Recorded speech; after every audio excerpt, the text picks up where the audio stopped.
Previously on X-Men. So last week, we literally had, at the end of a two-part episode, the entire group is in the mansion. They're sitting there mourning the loss, even though she's not dead, of Aurora Monroe, who has left due to a violation of her person and the stealing away of her powers by anti-mutant extremists in the FOH, which is the Friends of Humanity terrorist organization that has risen up against them. So what happens at the very, very end?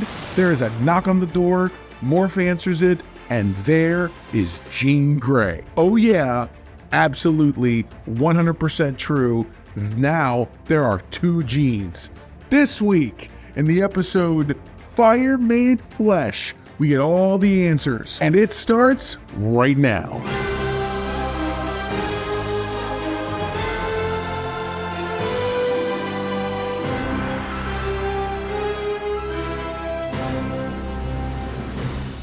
What's up, my know-it-alls? Okay, so this episode, it's not bad. It's not bad at all. It's very intense. There's a lot of things packed into it, so let's get into it. The episode starts literally where it left off, with the woman who looks like Jean showing up at the main front door. And what happens is Beast does some tests. Beast is going to Beast. He does what he does. And what he does is he finds out that the Jean Grey that we began the series with is younger than the Jean Grey who just showed up. My friends, words will fail to prepare you, but the Jean that lies on this couch would appear to be the actual Jean Grey. But when did they get turned around? When did they get separated? When was one created? Why do they both have the same memories? And why is it so unclear? It sounds to me like a sinister plot. Mr. Sinister, he's the villain in this episode. Those of you who remember the old series remember that when Morph left, or was thought to have been killed during the Sentinel attack, you find out later he wasn't. He was rescued by the likes of Mr. Sinister, and he was messed with and toyed with and ultimately pointed at the X-Men as an assassin, which is when he came back to the series. And briefly, there's actually a period where when Morph was talking about how evil Sinister is, and his face changes back into that same purple sallow-eyed, you were from the original show? So they aren't hand-waving away that the old Morph doesn't exist anymore. What they're saying is, this is the Morph who has seen a few things. This is the Morph who has worked through their things, their issues, and has ultimately come through to become the mutant that they are. Moving back into the story, Jean doesn't want to hear it. Our Jean doesn't want to hear this at all. She's upset by it. It freaks her out. And so Cyclops is like, look, we just have to figure out what's going on. She takes the baby and she goes to the room and she's kind of sitting there and she's upset. That's when she hears a voice from the baby monitor. And that voice is Mr. Sinister himself. Oh, yeah. Only I can usher you and your son to your royal destiny. Every cell in you belongs to me. Oh, yeah. It's rough. So luckily, Hank understands enough about what Mr. Sinister's handiwork is, and he's the one who calls him out on it. It was really exciting to see Mr. Sinister as the quote-unquote villain of this episode. You get to see he's somewhat limited. He's not very intimidating, though he does something to push. He pushes Jean over the edge, and what happens is she begins to get enraged. Her eyes turn green. A little diamond shows up on her head. So clearly he's got an influence on her, and she changes outfits. Now this outfit is known as the Goblin Queen outfit. And by the way, she does take that name on a little bit later, big spoilers. But at the same time, this is a variation clearly done for the sake of animation and whatnot, because otherwise the outfit might look something like this. Okay. Yeah. That might be a problem for an animation, while mature, that ultimately is still very much for kids.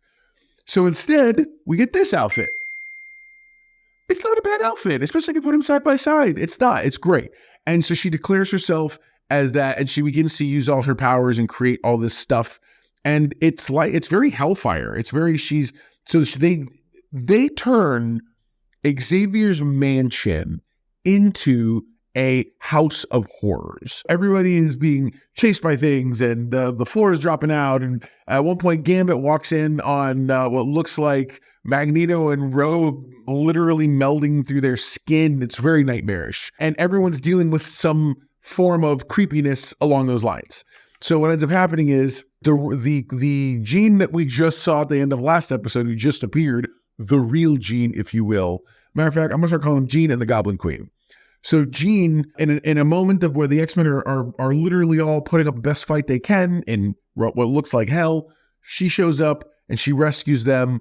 And that's when the other Madeline steals away Nathan and leaves. And now they're like, we have to go. We have to confront them. And what do? They go after them. And when they go after them, it's rough. So the Goblin Queen attacks everybody, and Morph at one point turns into Ilyana, but Ilyana Rasputin, because she's known as Magic with a K, and she's also has very Hellfire-esque abilities.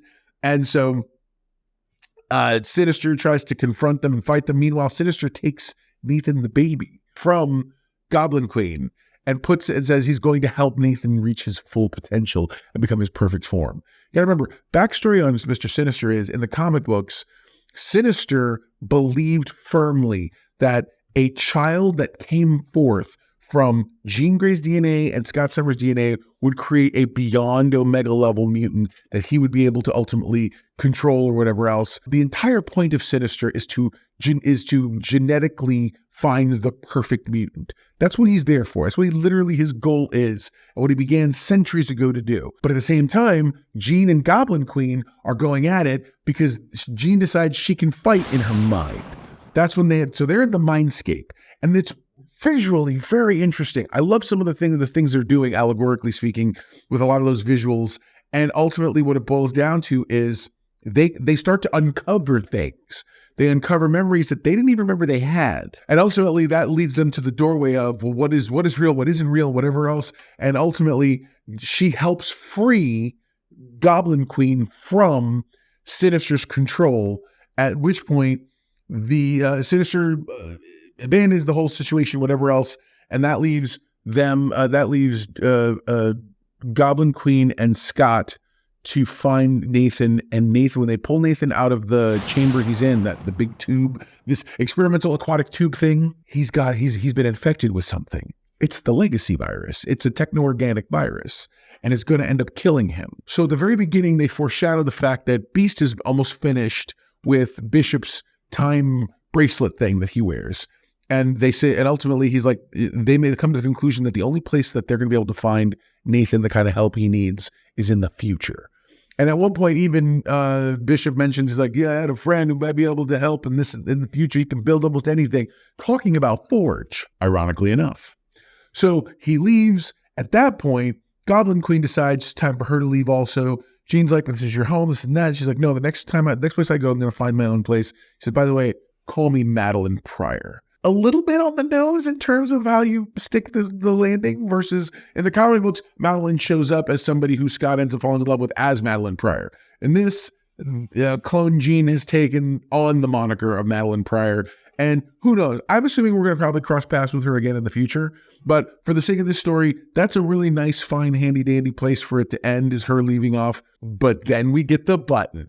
And in the button, you get to see they cut to a bar of some kind, and we see Storm. Storm's in her biker Storm-esque, most wonderful, with her mohawk, a leather vest, the whole 9 yards. And what you end up with is a man shows up and he sits down, he talks about the weather, and she's like, speak plainly. And he basically introduces himself. It's Forge. It's a younger Forge. He's going to help her, at least he says he wants to try to help her regain what she's lost. And that's the cliffhanger we end on. So there you go. Now you know. And if knowing's half the battle, you're halfway to being know-it-all yourself. What's an all index for this episode? So the episode Fire Made Flesh is a really fast, hyper-condensed version of the Inferno saga, which was about, I think it was like 7 or 8 issues in the comic books. And it spanned essentially the same type of storyline. Scott Summers discovering that Jean is actually alive. He ends up, because remember, Madeline Pryor was a different person who just happened to look a lot like Jean. And so he ends up leaving her, straight up, abandons his kid. Oh yeah. And goes to the new Jean. It flips Madeline Pryor into being Goblin Queen, and it's the whole thing. So it's, again, hyper condensed. This is how the show used to be. People don't seem to remember that. Every episode, it was essentially an anthology style episode, beginning, a middle, and an end. And once in a while, they would every couple episodes or so, you'd get a 2-parter or even a 3-parter. And we're going to get that, by the way. The finale is a 3-part finale. And I believe there's another 2-parter coming up in a couple of episodes. That being said, I'm not a fan of the hyper-condensed storytelling style. I wish we would have gotten more of an opportunity to sort of live in that space, but we didn't, and that's okay. So animation's still top-notch. Storytelling is still amazing. There was an entire fight scene between Magneto and Madeline that was awesome and super devastating. And I really enjoyed seeing sort of that whole thing. So for me, this episode is an 8.5 out of 10. Comment below. Let me know what you thought of the episode. What's your Know-It-All Index score? But also, are you enjoying what they're doing? Did you like this? Are you familiar with the comics? And what did you think of the hyper-shortened sort of compression of the storytelling? I would love to know more. Comment below and let's discuss. All right, guys. I can't wait to see you again next week. This is a really great show. If you haven't jumped on the X-Men 97 bandwagon yet, what are you thinking? What are you waiting on? Get on that. All right, guys. I'll talk to you again. See you next week. Never forget, everyone loves a know-it-all.